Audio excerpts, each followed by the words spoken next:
بسم اللہ الرحمن الرحیم ایاک نعبد و ایاک نستعین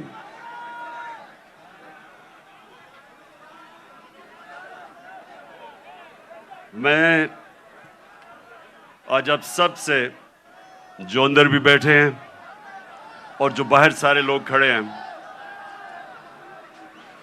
بیٹھ جاؤ تاکہ وہ دیکھ سکیں. بیٹھ جاؤ نا وہ دیکھ سکیں. یعنی صاحب بیٹھ جاؤ وہ دیکھ سکیں.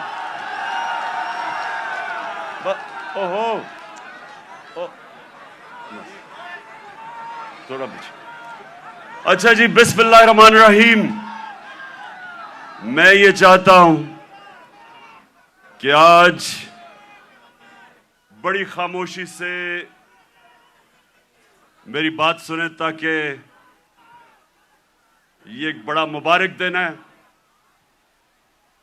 اور جو میں آج آپ کے سامنے اپنے نبی صلی اللہ علیہ وآلہ وسلم کے متعلق اور آج اس دن کے متعلق جو بات کروں گا، میں چاہتا ہوں ذرا بڑی خاموشی سے، اور آپ نے ایک ایسے میری بات سننی ہے کہ وہ آدمی جو اپنے بچوں کو جس طرح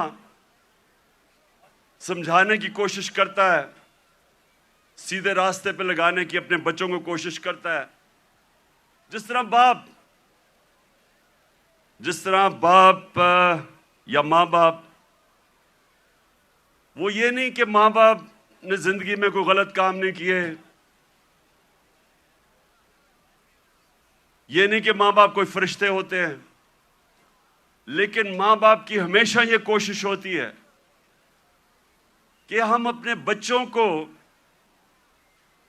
اپنی غلطیوں سے سیکھ کے ہم بچوں کو وہ سکھائیں تاکہ وہ غلطیاں نہ کریں جو ہم نے زندگی میں کی تھی. تو میری کوشش یہ ہے کہ آج اپنی زندگی جو میں نے 70 سال کی زندگی گزاری ہے، اس سے میں آپ کو، اپنی قوم کو، جس طرح میں اپنے بچوں کو بتاتا ہوں کہ میں نے زندگی سے کیا سبق سیکھے اور میری زندگی سیرت نبی سے بدلی کیسے. میں کوئی اسلام کا اسکالر نہیں ہوں، میں اپنے آپ کو کوئی عالم نہیں سمجھتا، میں اپنے آپ کو ایک طالب علم سمجھتا ہوں جو ہر روز سیکھنے کی کوشش کرتا ہے. لیکن اللہ کا شکر ہے کہ عاشق رسول ہونے کے لیے آپ کو کوئی ڈگری نہیں چاہیے. ہمارے دل میں اگر اس کی اللہ محبت ڈال دیتا ہے تو وہ چاہے ان پڑھ ہو، چاہے کوئی اسکالر ہو، میں سمجھتا ہوں کہ وہ بڑا خوش قسمت انسان ہوتا ہے، کیونکہ اس کی زندگی بدلنی شروع ہو جاتی ہے اگر جب وہ اپنے نبی سے عشق کرتے ہیں اور اس راستے پہ چلیں. تو میں پہلے آپ کو یہ واضح کر دوں کہ میں صرف اپنی زندگی کے تجربے سے آپ کو آج بات کر رہا ہوں اس مبارک دن پہ، کیونکہ دیکھیں میں نے ہر قسم کی زندگی دیکھی ہے.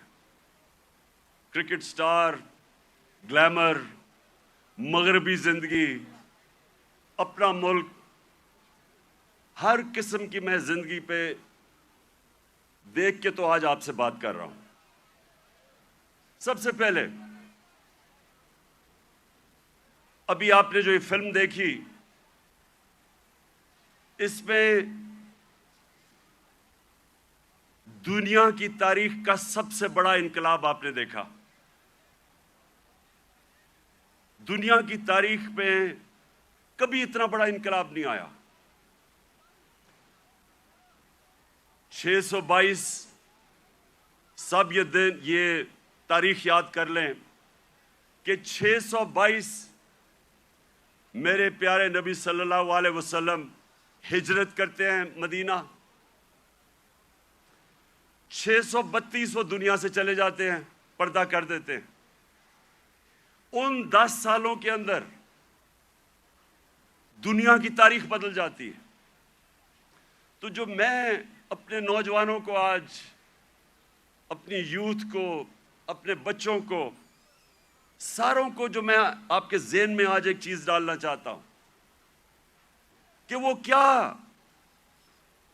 کیا تبدیلی آئی ان لوگوں میں جو ابھی آپ نے فلم میں پہلے دیکھا کہ جن کی کوئی حیثیت نہیں تھی، جہالت تھی۔ 2 سپر پاورز، ایک مغرب میں اور ایک مشرق میں، کوئی بھی حیثیت ان لوگوں کی نہیں تھی۔ 10 سالوں میں یہ قوم بدلی اور انہوں نے دنیا کی امامت کی، جو آپ نے بعد میں دیکھا کہ ساری دنیا میں چھا گئے۔ تو وہ کیا چیز تھی؟ وہ ہمارے نبی صلی اللہ علیہ وسلم نے کس طرح ان لوگوں کو تبدیل کیا، کیسے ان کے کیریکٹر بدل گئے، کیسے لیڈرز بن گئے سب۔ مجھے افسوس سے کہنا پڑتا ہے کہ نہ ہمارے ملک میں، جو واحد ملک اسلام کے نام پہ بنا تھا، نہ ہی مسلمان دنیا پہ اس پہ کام ہو رہا ہے۔ ہمارے نوجوانوں کو، بچوں کو اسکولوں میں پتہ چلنا چاہیے کہ انہوں نے کیسے انسانوں کو تبدیل کیا۔ قرآن میں اللہ کہتا ہے، میں کبھی کسی قوم کی حالت نہیں بدلتا جب تک وہ قوم خود اپنی حالت بدلنے کی کوشش نہیں کرتی۔ وہ قوم کی حالت بدل گئی کیونکہ لوگوں نے اپنے آپ کو بدل لیا اور لیڈرز بن گئے۔ تو میں آج کوشش کروں گا کہ آپ کو اپنا، میں پھر سے کہہ رہا ہوں، میں اسکالر نہیں ہوں، میں نے اپنی زندگی کے تجربے سے، جو میں نے مغرب کا پورا میں سسٹم اندر سے دیکھا ہوا ہے، تعلیم میں نے باہر لی، اس کے بعد ساری دنیا پھرا کرکٹ کی وجہ سے، پھر سیاست، پھر اپنا معاشرہ اندر سے دیکھا۔ تو میں اب آپ کو اپنے طور پہ بتاؤں گا کہ میرے نبی صلی اللہ علیہ وسلم نے کیسے چینج کیا ان کو۔ وہ لوگ پھر سے، جن کی کوئی حیثیت نہیں تھی، انہوں نے دنیا کی لیڈرشپ سنبھال لی۔ اور آج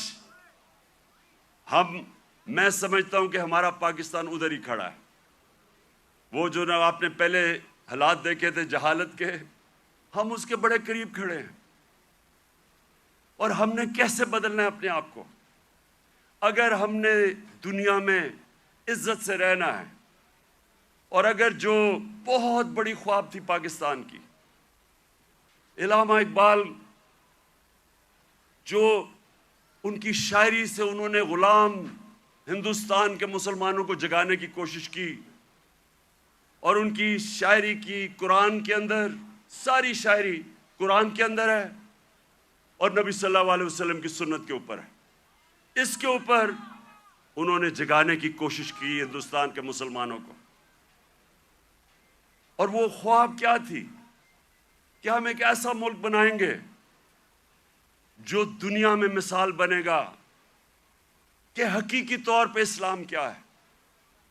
اور ان کی ساری نظر تھی وہ مدینہ کی ریاست، جدھر ایک مثال بنی تھی دنیا میں، جو ماڈل نے پھر اس کے بعد ساری دنیا پہ وہ پھیل گئے۔ 1000 سال تک مسلمان دنیا کی سپریم پاور رہے تھے۔ تو وہ میں پھر بھی میں پوری عاجزی سے کہتا ہوں کہ میں کوئی اسکالر نہیں ہوں، میں صرف اپنے تجربے سے اب بات کروں گا۔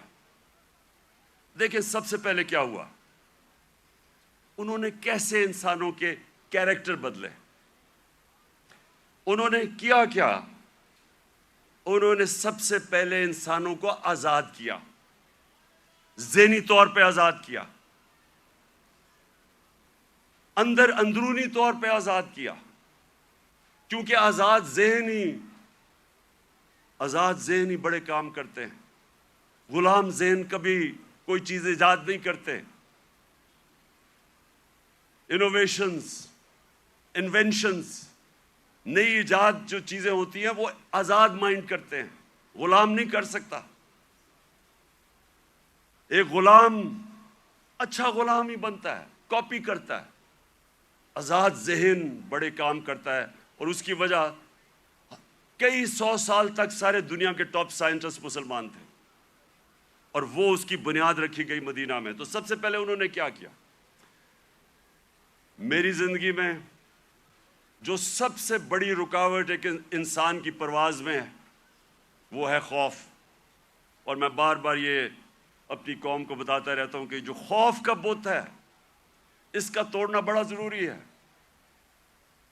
تو میرے نبی صلی اللہ علیہ وسلم تو جو قرآن تھی وہ چلتے پھرتے قرآن تھے. تو قرآن کے اندر جو واضح طور پہ لکھا ہوا ہے کہ جو لوگ ایمان لے آئے اللہ ان کے خوف دور کر دیتا ہے. خوف کا سب سے بڑا خوف موت کا. اللہ نے کہا زندگی موت میرے ہاتھ میں ہے. لوگ ابھی بھی ڈرتے ہیں موت سے, جب پتہ ہے کہ اللہ نے فیصلہ کیا ہوا کہ جب میں چاہوں گا تو اس سے پہلے نہیں جاؤ گے. عزت ذلت اللہ کے ہاتھ میں. لوگ ڈرتے ہیں کہ ہم ذلیل ہو جائیں گے. میں جب سے سیاست شروع کی لوگ مجھے کہتے تھے جی سیاست بہت بری چیز ہے, آپ کو ذلیل کر دیں گے وہ. اور پھر رسک, لوگ اپنی نوکریاں نہیں چھوڑتے, غلط کام کرتے ہیں, غلط آرڈر لیتے ہیں صرف اس لیے کہ جی میری نوکری نہ چلی جائے, میرا رسک نہ چلا جائے. اللہ نے کہا وہ میرے ہاتھ میں ہے. یہ بڑا امپورٹنٹ ہے آپ کے لیے سمجھنا کہ وہ کیسے چینج آئے مدینہ کے لوگوں. وہ آزاد ہو گئے, ان کی پرواز اوپر جانی شروع ہو گئی. میں اپنی زندگی سے آپ کو بتاؤں, جیسے جیسے اللہ نے, اور جو اس کا سب سے بڑا تحفہ ہے ایمان کا, جیسے جیسے میں نے نبی صلی اللہ علیہ وسلم کی زندگی کو پڑھنا شروع کیا, سیرت نبی کو سمجھنا شروع کیا, تو یہ آہستہ آہستہ میرے بت ٹوٹتے گئے. یہ نہیں کہ میرے میں بھی خوف نہیں تھا, میرے میں بھی خوف تھا. مجھے بھی یہ ہوتا تھا کہ جی لوگ مذاق اڑائیں گے, لوگ ہنسیں گے آپ کے اوپر. مجھے بھی میں تو بلکہ زیادہ, مجھے بچپن میں بہت ہی شرم آتا تھا, تقریر ہی نہیں ہوتی تھی لوگوں کے سامنے. تو مجھے ہمیشہ خوف ہوتا تھا کہ اچھا جی لوگ مذاق اڑائیں گے. جیسے جیسے ایمان آتا گیا, میں نے نبی کی سیرت سمجھتا گیا, آہستہ آہستہ یہ بت ٹوٹتے گئے. پہلا بت جو میرا ٹوٹا وہ یہ کہ یہ جی آپ ذلیل ہو جائیں گے, آپ کو اگر پولیٹکس میں آئیں گے آپ ذلیل ہو جائیں گے. یہ جو بت ہے یہ میں آپ سب کو آج بتا رہا ہوں, یہ اس لیے کہ ہماری ایمان کمزور ہوتا ہے. آج جتنا مجھے, جب سے میں سیاست میں آیا ہوں, جتنا مجھے برا بھلا کہا گیا, اگر مجھے ذلت کا ڈر ہوتا تو میں بڑی پہلے چھوڑ کے چلا گیا ہوتا.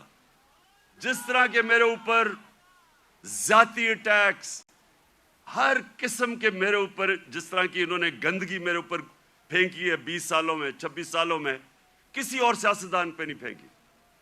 فیملی کو نہیں چھوڑا, گھر کی خواتین, کسی کو نہیں چھوڑا انہوں نے. لیکن کیا یہ اب آپ کے سامنے ہے, میں اپنی ساری قوم کے سامنے کہہ رہا ہوں, کیا مجھے انہوں نے ذلیل کرنے میں کامیاب ہو گئے؟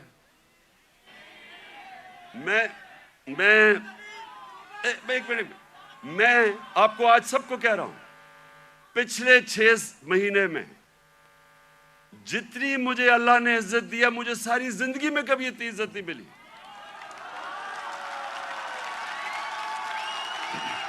تو اس کا تو میں آپ کے سامنے ہوں. سنیں غور سے سنیں. یہ جلسہ نہیں ہے, یہ غور سے سنیں, کیونکہ میں نے آج آپ کو اپنی زندگی سے سمجھا رہا ہوں کہ اگر انسان کے ہاتھ میں ذلت ہوتی تو آج میں بڑا ذلیل ہو چکا ہوتا. میڈیا یہ کنٹرول کرتے ہیں, میڈیا کو پیسے یہ دیتے ہیں, لفافے دیتے, مجھے تو ذلیل ہو جانا چاہیے تھا. میں اس لیے اپنی قوم کو کہہ رہا ہوں کہ کبھی اپنے یہ جو بت ہے کہ جی مجھے کوئی ذلیل کر دے گا, یہ یاد رکھے اللہ نے اپنے ہاتھ میں رکھی ہوئی عزت اور ذلت. دوسری چیز موت کا ڈر. سب کی طرح مجھے بھی موت کا ڈر تھا. میں جب پالیٹکس میں آیا اس سے پہلے میں نے اس خوف کے اوپر قابو پایا، کیونکہ میرا ایمان جیسے جیسے مضبوط ہوتا گیا میرا یہ خوف جاتا گیا، اور میں جب اس نتیجے پہ آیا کہ جب اللہ کا فیصلہ ہوگا اس سے پہلے مجھے کوئی نہیں لے جا سکتا، تب میں سیاست میں آیا۔ میں کینسر ہاسپٹل میں 5 سال میرا آفس تھا، میں نے جب کینسر ہاسپٹل بنایا 5 سال میرا آفس تھا وہاں۔ اپنے سامنے میں نے دیکھا 3 میرے دوست وہاں آئے اچھے بھلے چیک اپ کروانے کے لیے، اور 6 مہینے میرے تینوں چلے گئے۔ تو یہ جو ہم سمجھتے ہیں کہ ہم اگر سیف کھیلیں گے تو شاید ہم موت سے بچ جائیں گے، یا کہ ہم اگر اپنے ایمان کے مطابق چلیں گے تو شاید جلدی موت آ جائے، یہ غلط فہمی میں نکال دیں اپنے ذہن سے۔ یہ سب سے بڑا خوف ہے، اور یہ انسان کو روکتا ہے بڑے کاموں سے۔ اور تیسری چیز یہ رسک، کہ جی میری نوکری چلی جائے گی، پیسہ کدھر سے آئے گا؟ محنت انسان کرتا ہے، فیصلہ اللہ کرتا ہے۔ تو یہ جو 3 چیزیں ہیں یہ انسان کو آزاد کر دیتی۔ اور پھر جو بڑا بت ہے، میں کا بت، جو انسان اپنے سے باہر نہیں نکلتا، جو سب سے بڑی جہاد ہے، جہاد اکبر، اپنی نفس کے خلاف، اپنی میں کو کنٹرول کرنے کے لیے، یہ بہت بڑا بت ہے۔ اپنی ذات کے لیے، اپنے آپ کے لیے انسان سمجھتا نہیں ہے کہ اس کو اللہ نے کتنا بڑا مقام رکھا ہے۔ اس کی ویژن، جو انسان اپنے لیے زندگی گزارتا ہے وہ چھوٹا سا انسان بن جاتا ہے۔ جتنا مرضی اللہ اس کو نواز دے، جتنے مرضی پیسے دے دے، علم دے دے، جو اپنی ذات کے لیے زندگی گزارتا ہے وہ آج تک دنیا کی تاریخ میں بڑا انسان نہیں بن سکا۔ لوگ کس کو یاد رکھتے ہیں؟ ہم بڑے ہو رہے تھے لاہور میں تو سارے گنگا رام کو یاد رکھتے تھے۔ گنگا رام کو کیوں؟ اس نے ہسپتال بنایا تھا انسانوں کے لیے۔ سارے جو اللہ کے برے صغیر میں بڑے بڑے جو صوفی آئے، ولی اللہ آئے، آج بھی ان کے مزاروں پہ دیکھیں لاکھوں لوگ جاتے ہیں۔ کیوں جاتے ہیں؟ کیونکہ وہ انسانوں کے لیے آئے تھے، وہ سب عاشق رسول تھے، وہ سارے ان کی زندگی انسانوں کے لیے تھی، اور انسانوں سے پیار کرتے، عزت دیتے۔ سو یہ جو بت ہے، جب انسان اپنے سے باہر نہیں نکل سکتا تو میرے نبی صلی اللہ علیہ وسلم نے مدینہ میں اس طرح لوگوں کو آزاد کیا۔ پھر انہوں نے معاشرے کو چینج کیا۔ انہوں نے، اب کیونکہ میں نے برطانیہ کا نظام دیکھا ہے، ادھر میں نے اندر سے کئی سال رہا اور وہاں سسٹم سٹڈی کیا، یونیورسٹی وہاں گیا۔ اب دیکھیں انہوں نے مدینہ میں سب سے پہلے چیز کیا کی؟ انہوں نے سب سے پہلے عدل اور انصاف قائم کیا۔ یہ آپ کے لیے بڑا امپورٹنٹ ہے سمجھنا۔ عدل اور انصاف کا مطلب ہوتا ہے rule of law. Rule of law کا مطلب ہوتا ہے سب لوگوں کے لیے ایک قانون، قانون کے سامنے سب ایک برابر، کوئی قانون سے اوپر نہیں ہے۔ یہ بڑا ضروری ہے آپ کو سمجھنا، کیونکہ بدقسمتی سے پاکستان میں ہم نے رول آف لا دیکھا ہی نہیں ہے۔ میں جب شروع میں گیا برطانیہ تو پہلی دفعہ میں نے رول آف لا دیکھا، کوئی قانون کے اوپر نہیں۔ وہ جا رہا، ان کا جو پرائم منسٹر ہے اس کی جرت نہیں ہے قانون توڑنے کی۔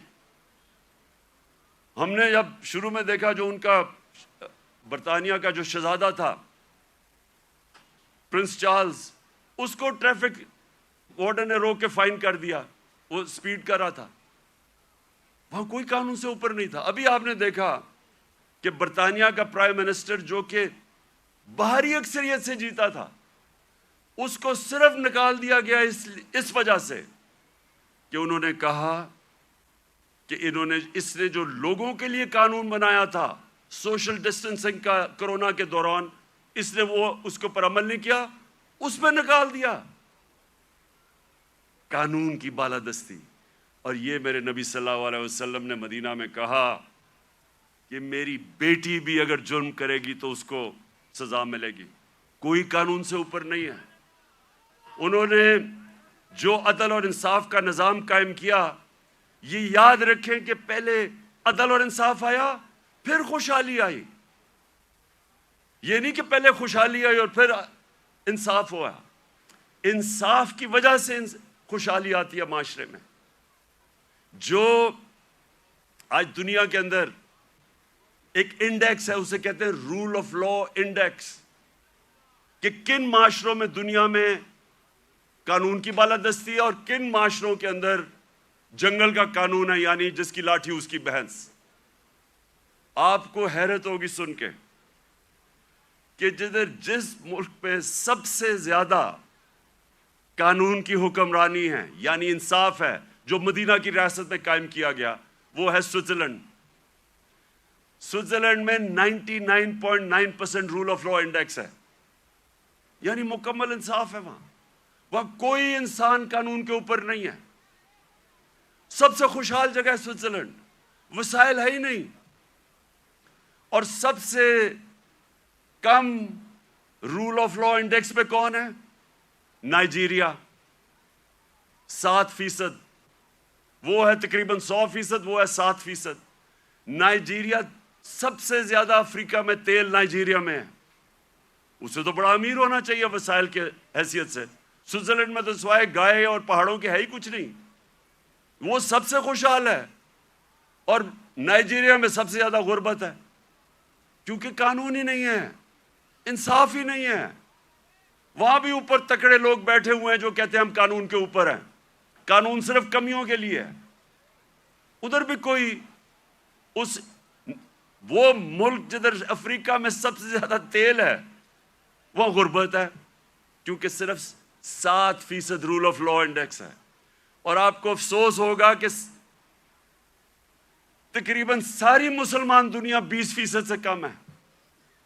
پاکستان بھی 10% سے کم ہے. ہمارا یہ حال ہے. تو کیسے خوشحالی آئے گی؟ کیونکہ ہم نے جو میرے نبی صلی اللہ علیہ وسلم نے مدینہ کی ریاست میں جو پرنسپل سیٹ کیے تھے، نمبر 1 تھا انصاف. وہ آپ کے سامنے تماشا ہو رہا ہے ملک میں. جو طاقتور ہے وہ اپنا ہی پروسیکیوٹر بھی رکھ رہا ہے، نیب کا ہیڈ بھی اپنا، ایف آئی اے بھی، اور بچتے بھی جا رہے ہیں. اور جیلوں کے اندر پھنسے ہوئے بیچارے غریب لوگ. آپ جیلوں والے جو غریب لوگ ہیں انہیں بھی کہیں جی اپنا پروسیکیوٹر لا لیں، وہ سارے بچ جائیں گے. اور پھر یہ بار بار میں اپنی قوم کو وہ حدیث سناتا ہوں کہ میرے نبی نے کہا، نبی صلی اللہ علیہ وسلم نے کہا کہ تمہارے سے پہلے بڑی قومیں تباہ ہوئیں جدھر چھوٹے چوروں کو جیلوں میں ڈالتے تھے اور بڑے ڈاکوؤں کو آپ پکڑتے نہیں تھے. یہ تباہی کا انہوں نے بتایا. اور آج آپ دنیا میں دیکھ لیں، جو ملک بڑے ڈاکوؤں کو نہیں پکڑ سکتا وہ غریب ہیں سارے، وسائل کے باوجود. سو نمبر 1 پرنسپل انہوں نے سیٹ کیا رول آف لا. نمبر 2، اور رول آف لا کے ساتھ میرٹ، کیونکہ جدھر انصاف ہوتا ہے ادھر ہی میرٹ ہوتی ہے. آج آپ مغربی یہ ملک پہ چلے جائیں، سارے جتنے امیر ملک ہیں سب 90% سے زیادہ رول آف لا ہے، اور رول آف لا کے ساتھ میرٹ آ جاتی ہے. اور دوسری چیز، میرے نبی صلی اللہ علیہ وسلم نے امر بالمعروف و نہی عن المنکر، وہ جو اللہ کا حکم ہے کہ ساری عوام کو اللہ کا فرمان ہے کہ تم نے اچھائی کے ساتھ کھڑا ہونا ہے اور برائی کے خلاف کھڑا ہونا ہے. یہ ہے بیسز ایک مہذب معاشرے کی. میں اب آپ کو بتاؤں، میں نے جو انگلینڈ میں دیکھا، کیونکہ میں نے پھر سے آپ کو کہوں اندر سے میں نے وہ معاشرہ دیکھا. ایک دفعہ کسی آدمی کے اوپر یہ الزام لگ جائے کہ اس نے چوری کی ہے، کرپشن کی ہے، وہ جو مرضی ہو، سارا جو اس کے دوست بھی ملنا چھوڑ دیتے ہیں، ان کے ملنے والے بھی ان کو ملتے نہیں ہیں. وہ جاتے ریسٹورنٹس میں جاتے ڈرتے ہیں. کیوں ہمارے وہ جو باہر گئے ہوئے ہیں ان کو واضح پڑتی ہیں، جو ہمارے باہر بیٹھے ہوئے ہیں کیوں وہ واضح پڑتی ہیں؟ کیونکہ سنیں کیوں پڑھتی ہے؟ کیونکہ وہ اس معاشرے میں ہوتا ہی ایسے ہے. اگر کسی کے اوپر یہ لگ جائے کہ اس نے پبلک کا پیسہ چوری کیا، کرپشن کا مطلب ہوتا ہے پبلک کا پیسہ چوری کرنا، وہ کہیں نکل ہی نہیں سکتا، کیونکہ وہ قوم امر بالمعروف پہ چلتی ہے. ایک میں آپ کو مثال دیتا ہوں. امریکہ کے اندر ایک تھا برنی میڈوف، اربوں اربوں ڈالر پتی تھا. ساری سوسائٹی میں سارے بڑے بڑے فلم سٹارز سوسائٹی کے سارے اس کے سے ملتے تھے، تصویریں کھچاتے تھے. امیر ترین امریکہ کا آدمی تھا. اس کے اوپر فلم بھی بنی ہوئی ہے نیٹ فلکس پہ. وہ برنی میڈوف کئی سالوں کے بعد پتا چلا جناب اس نے فراڈ سے پیسہ بنایا تھا. پتا چلا کہ اس نے فراڈ سے پیسہ بنایا تھا. لوگوں کو تو چھوڑے نا کہ لوگ اس سے سارے دنیا بھاگ گئی اور وہ جیل میں چلا گیا. اس کی بیوی نے اس کو طلاق دے دی. اس کے ایک بیٹے نے خودکشی کر لی کہ میں دنیا کے سامنے نہیں جا سکتا. اس کا دوسرا بیٹا گھر کے اندر بند ہو گیا، 2 سال میں بیمار ہو کے مر گیا. کیونکہ ہم پبلک کے سامنے کیسے جائیں گے؟ سنگاپور کے اندر ہمارے ساتھ تقریباً ہماری تھوڑی دیر کے بعد آزاد ہوا تھا. سنگاپور کے پاس ایک ایسا پرائم منسٹر آ گیا، لی کوان یو. اس نے آتے ساتھ ہی قانون کی بالادستی قائم کی. سنگاپور اور پاکستان کا ایک ہی جتنا تھا. ہمارا جو اوسط آمدنی پر کیپٹا انکم ہماری اور سنگاپور کی ملتی تھی، ایک ہی جتنی تھی. آج 60 کی دہائی میں ایماندار پرائم منسٹر آیا، قانون کی بالادستی قائم کی. جیسے ہی آپ قانون کی بالادستی قائم کرتے ہیں کرپشن ختم ہو جاتی ہے. وہ سنگاپور کا ایک منسٹر، اس کا اپنا دوست تھا، وہ پکڑا گیا کرپشن میں. اس دوست کو، وہ پرائم منسٹر کا دوست تھا، جیسے ہی وہ پکڑا گیا اسے پتا تھا کہ میں اب بچ نہیں سکتا، حالانکہ میں پرائم منسٹر کا دوست ہوں. اس نے خودکشی کر لی کہ اب میں معاشرے میں کیسے جاؤں گا، کیونکہ معاشرے میں امر بالمعروف ہے. عوام کھڑی ہو جاتی ہے اچھائی کے ساتھ. وہی سنگاپور. اب یہ سوچیں، ہم اور سنگاپور ایک ہی جگہ تھے 60 کی دہائی میں. آج وہ ہمارا کتنا پر کیپٹا انکم ہے، اوسط آمدنی آج پاکستان میرے خیال میں $2,500 ہو گیا، 3,000 مجھے ابھی پورا ایگزیکٹ نہیں پتا. سنگاپور میں $60,000 پر کیپٹا انکم ہے، اوسط آمدنی. تو پہلے انصاف اور اس کے بعد خوشحالی اور معاشرے کی ذمہ داری ڈال دی میرے نبی صلی اللہ علیہ وسلم نے امر بالمعروف پہ. تیسری چیز، انہوں نے اپنے معاشرے کے اندر مدینہ کی ریاست میں کیا کیا؟ تعلیم کی ایمرجنسی لگا دی. جنگ بدر کے بعد جو قیدی مکہ کے قیدی تھے ان کو واپس کے پیسے لے سکتے تھے، کیونکہ مسلمان تو غریب تھے تب. بلکہ جنگ بدر میں نے اتنا بھی پڑھ رہا تھا کہ کئی لوگوں کے پاس تلواریں بھی نہیں تھے، ڈنڈوں سے لڑے ہیں. تو وہ تو قیدیوں کو واپس کر کے پیسے لے سکتے تھے، ہتھیار خرید سکتے تھے. دنیا کے عظیم لیڈر نے کہا نہیں، جو 10 مسلمانوں کو پڑھا لکھا دے گا اس کو ہم آزاد کر دیں گے. تعلیم کے اوپر زور دیا. چائنا بھی جانا پڑے تعلیم حاصل کرنے کے لیے تو جاؤ. جب سے تم پیدا ہوتے ہو اور جب تک قبر میں نہیں جاتے علم حاصل کرو. اس لیے صدیوں تک ٹاپ سائنسدان مسلمان تھے. تعلیم کے بغیر معاشرہ اوپر نہیں جاتا. اور ہمارا اب پھر سے حال دیکھ لیں، کتنا زور لگایا تعلیم. کتنا شرم کی بات ہے کہ 75 سال انڈیپینڈنس پہلی دفعہ ہم نے کوشش کی تھی کہ کم از کم تعلیم کا نظام میں انصاف کریں. نہیں تو امیر کے لیے تھوڑے سے 8 لاکھ امیروں کے لیے انگلش میڈیم، باقیوں کے لیے اردو میڈیم. وہ بیچارے پڑھ کے بھی اوپر نہیں آ سکتے تھے. ایک تعلیمی نظام جو غریب کو غریب کرتا تھا، جو ملک میں ناانصافی پھیلاتا تھا، وہ ہم نے کوشش کی پتہ نہیں اب اس حکومت نے وہ ختم کر دیا ہوگا کہ ایک ہی نصاب 5 کلاس تک اور اوپر تک لے کے جا رہے تھے. لیکن تعلیم، یہ تیسری چیز میرے نبی صلی اللہ علیہ وسلم نے مدینہ میں کہا، تعلیم کے اوپر انہوں نے زور دیا، جس کی وجہ سے مسلمان اوپر گیا. اور پھر فلاحی ریاست، انسانیت کا نظام، دنیا کی تاریخ میں پہلی دفعہ انہوں نے ایک فلاحی ریاست بنائی. اور یقین کریں مجھے پتہ ہی نہیں تھا فلاحی ریاست کیا ہوتی ہے جب تک میں برطانیہ نہیں گیا. میں جب پہلی دفعہ برطانیہ گیا میں نے پہلی دفعہ فلاحی ریاست دیکھی، کسی مسلمان ملک میں نہیں دیکھی. جو انہوں نے مدینہ کی ریاست میں پہلی دفعہ انسانیت کا نظام لے کے آئے تھے کہ کوئی کمزور آدمی، اس کی ریاست نے ذمہ داری لی تھی. غریبوں کی، آپ حیران ہوں گے کہ جو پینشنز تھیں، بوڑھوں کی بھی ذمہ داری پہلی دفعہ دنیا کی تاریخ میں مدینہ کی ریاست نے لی تھی. یتیموں کی، معذوروں کی، بیواؤں کی، ایسا نظام کبھی پہلے نہیں آیا تھا. تو اسٹیٹ نے انسانیت کا نظام لے کے آیا. اور مجھے افسوس سے کہنا پڑتا ہے کہ آج آپ یورپ چلے جائیں، میں نے اسکینڈینیویا جو بہترین، میں سمجھتا ہوں کہ اس نظام کے قریب مدینہ کے ریاض جو میں نے دیکھا ہے وہ ڈنمارک، سویڈن، ناروے. آپ وہاں دیکھیں، آپ اپنے پاکستانی رہتے ہیں وہاں، ان سے پوچھیں تو صحیح کہ انسانیت کیا ہوتی ہے. میں بار بار کہتا ہوں وہ اپنے جانوروں کا ہمارے سے بہتر دھیان رکھتے ہیں.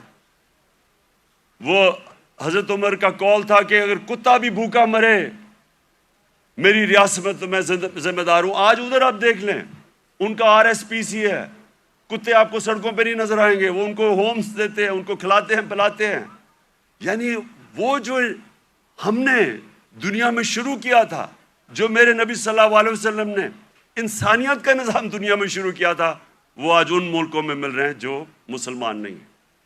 اور یہ یاد رکھیں، یہ کبھی نہیں ہمیں بھولنا چاہیے کہ اللہ نے خطاب میرے نبی صلی اللہ علیہ وسلم کو رحمت للعالمین کہا تھا. سب انسانوں کے لیے رحمت بن کے آئے تھے، جس طرح میرا رب رب العالمین ہے. اس کا کیا مطلب ہے؟ سب سے پہلے تو جو میثاق مدینہ تھا، انسانوں کو اکٹھا کیا گیا. جو میثاق مدینہ چارٹر، مدینہ کا جو چارٹر تھا، جو پہلی کانسٹیٹیوشن تھی، بلکہ دنیا میں کہتے ہیں کہ دنیا میں پہلی کانسٹیٹیوشن تھی، اس میں انسانوں کو اکٹھا کیا گیا.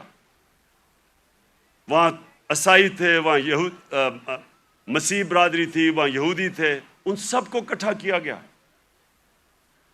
انسانوں کو تقسیم نہیں کیا گیا، اکٹھا کیا گیا. تو یہ لیڈر کی نشانی ہوتی ہے کہ لوگوں کو، انسانوں کو اکٹھا کرتا ہے، تقسیم نہیں کرتا. لیکن اس کا ایک اور بھی مطلب ہے کہ جو بھی معاشرہ میرے نبی صلی اللہ علیہ وسلم کے احکامات پہ چلے گا، جو بھی ان کی سیرت پہ چلے گا، وہ مسلمان ہیں یا نہیں ہیں، اللہ کی ان کی برکت آ جائے گی ان کے اوپر، کیونکہ وہ رحمت للعالمین تھے.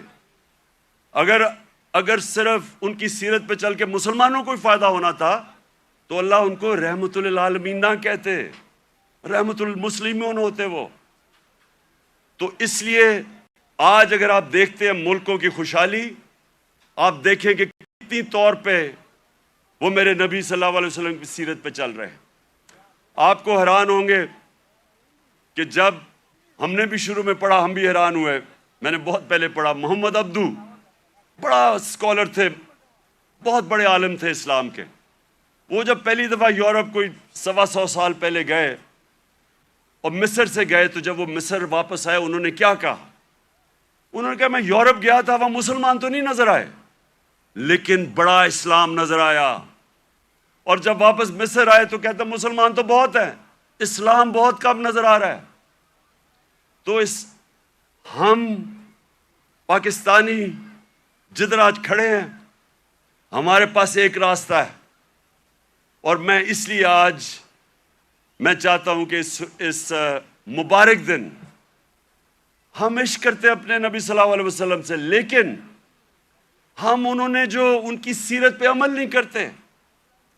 اور اس کی وجہ سے ہمارے حالات اچھے نہیں ہیں.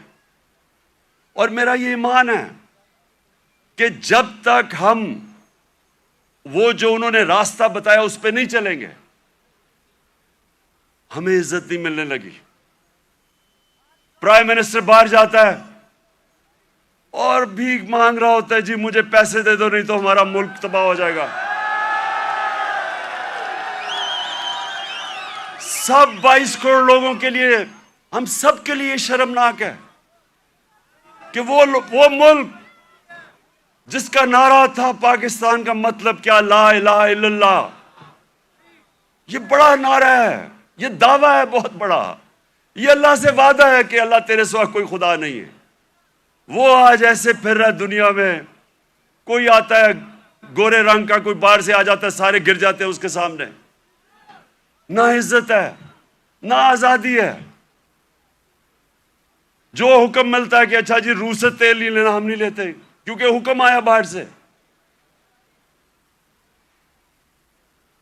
تو میرے پاکستانیوں, ہمیں آج اس مبارک دن پہ اپنے ریفلیکٹ کرنا ہے, غور اور فکر کرنا ہے کہ ہم نے کیسے اس قوم کو اس قوم ادھر پہنچانا ہے جس کے لیے یہ ملک بنا تھا. یہ ملک اس لیے نہیں بنا تھا کہ تھوڑے سے لوگ 1% لوگ امیر ہو جائیں اور پیسے بنائیں اور قانون کے اوپر چلے جائیں اور باقی لوگ ان کی غلامی کریں. اس لیے نہیں ملک بنا تھا.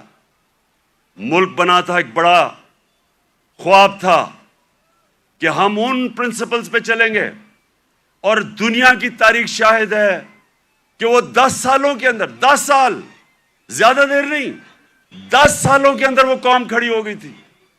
پہلے 4-5 سال تو مشکل سے, پہلے 4-5 سال تو امہ سروائیو کر رہی تھی بڑی مشکلوں سے.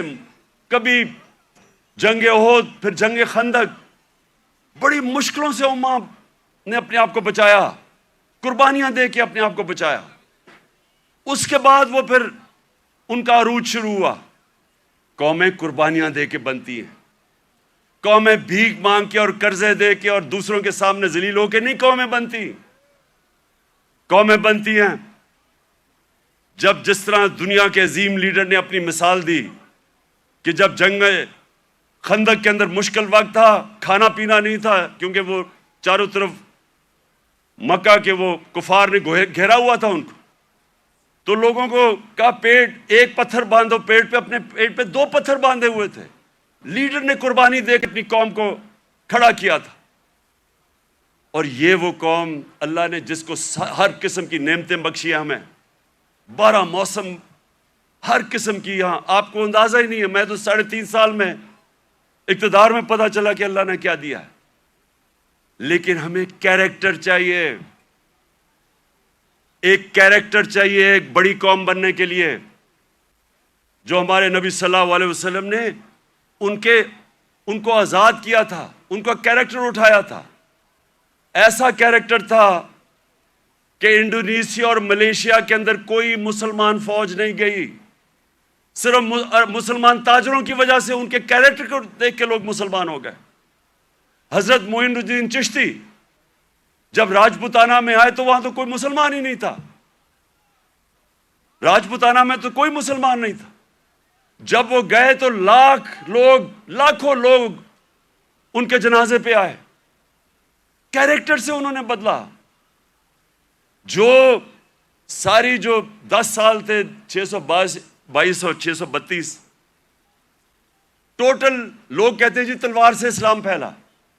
جو ٹوٹل جو مسلمان اور جن کا مقابلہ تھا مخالف, جو ٹوٹل لوگ جنگوں میں مرے تھے وہ 1200-1300 تھے. 1200-1300 10 سال میں لوگ جنگوں میں مرے تھے. فکری انقلاب تھا, ذہن بدل گئے تھے, اور ذہنوں نے انسان کو بڑا انسان بنایا تھا, آزاد ذہنوں نے. تو آج میں اس لیے یہ بڑا مبارک دن ہے کہ ہم سب کو آج اپنے ملک کو اٹھانے کے لیے اپنا کیریکٹر غور کرنا چاہیے کہ ہم اپنے آپ کو کیسے بدل سکتے ہیں. نبی کی سیرت پہ چلیں. میں نے رحمت اللہ عالمین اتھارٹی بنائی مقصد اس کا کیا تھا کہ ہمارے بچوں کو سیرت نبی سے ان کا کیریکٹر مضبوط کریں. یونیورسٹی کالجز کے اندر ڈبیٹس ہو, سارے ڈسکس کریں, ہمارے انٹلیکٹ ہماری جو اسکالرز ہیں وہ ڈسکس کریں کہ یہ اللہ نے کیوں ہمیں حکم دیا ہوا ہے کہ نبی کی سنت پہ چلو ہماری بہتری کے لیے, اور وہ کیا انہوں نے قدم کیا کرے, کیسے چینجز کیے. ایک ایک ایسے اتنی دنیا میں اتنے تھوڑے وقت, دنیا کی تاریخ میں اتنے تھوڑے وقت کبھی اتنے گریٹ لوگ نہیں آئے. ہر انسان کوئی نہ کچھ بن گیا. اگر یہ مغرب میں ہوتے آج یہ فنومنا تو ایک ایک کے اوپر کتابیں لکھی جا رہی ہوتی. حضرت خالد بن ولید پہ کتابیں لکھی جا رہی ہوتی, ان کے اوپر ریسرچ ہوتی کہ وہ کیا تھا, کبھی وہ جنگ ہی نہیں ہارے, اور ہر کوئی جنرل بن گیا. حضرت بلال 2 کیمپینز میں وہ لیڈ کر کے گئے, ایک غلام ایک جنرل بن گیا. اس کے اوپر کبھی کام نہیں کیا, ہمارے اسکالرز نے نہیں کام کیا. رحمت للعالمین اتھارٹی کا مطلب ہی یہ تھا کہ اسکالرشپ آئے اور وہ کام کرے اس پہ, تاکہ اپنے یوتھ کو تو بتائے, کیونکہ اگر آپ نہیں بتائیں گے ان کے اوپر تو مغربی کلچر کی جلغار ہوئی ہے. موبائل فون سے بچوں کو وہ مٹیریل مل رہا ہے جو انسانی تاریخ میں نہیں بچے آپ کو ملا. تو جب تک آپ ان کو سیرت نبی سے ان کو مضبوط نہیں کریں گے, وہ کیسے, یہ جو اتنا آنسلاٹ ہے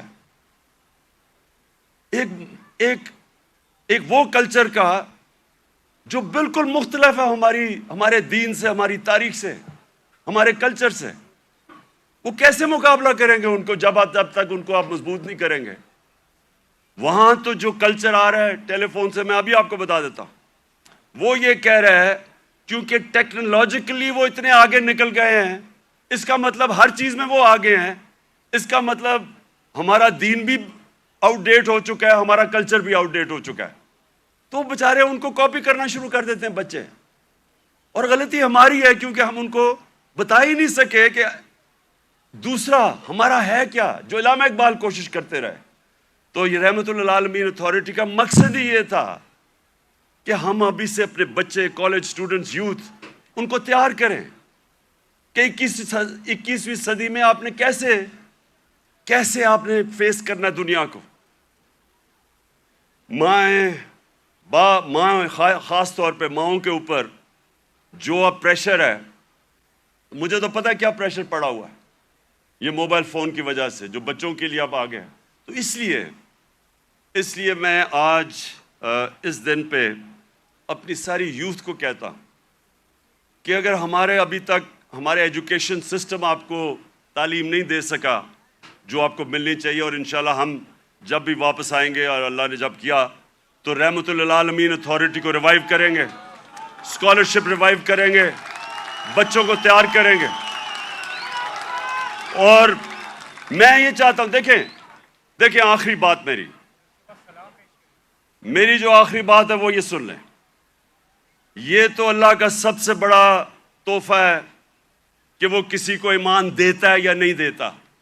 کوئی کسی کو زبردستی دین میں نہیں لا سکتا, لیکن ہمارا فرض یہ ہے کہ کم از کم ہم اپنی یوتھ اور بچوں کو ان کی فاؤنڈیشن تو بنا دیں, ان کی بنیاد تو رکھ دیں, ان کو بتا تو دیں کہ آپ کا دین, اور خاص طور پہ شروع ہمیشہ سیرت نبی سے کریں, اس کے بعد قرآن کی تعلیم دیں.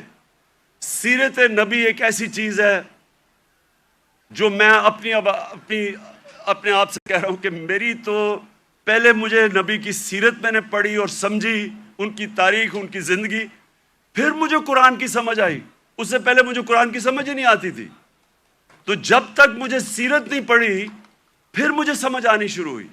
تو دونوں پڑھانی چاہیے, لیکن ابھی سے ہی ہمیں میں اپنے یوتھ کو اب کہتا ہوں کہ کتابیں پڑھیں, نبی صلی اللہ علیہ وسلم کی زندگی پڑھیں, سمجھیں کہ وہ دنیا میں کیا ہوا تھا. کبھی ایسی دنیا کی تاریخ میں ایسا فنومنا نہیں آیا. اور اس کے بعد جو پھر اللہ آپ کو ہدایت کرتا ہے, نہیں وہ آپ کی قسمت ہے, لیکن کم از کم اس سے آپ تیار ہو جائیں گے دنیا 21ویں صدی کا مقابلہ کرنے کے لیے. بہت بہت شکریہ.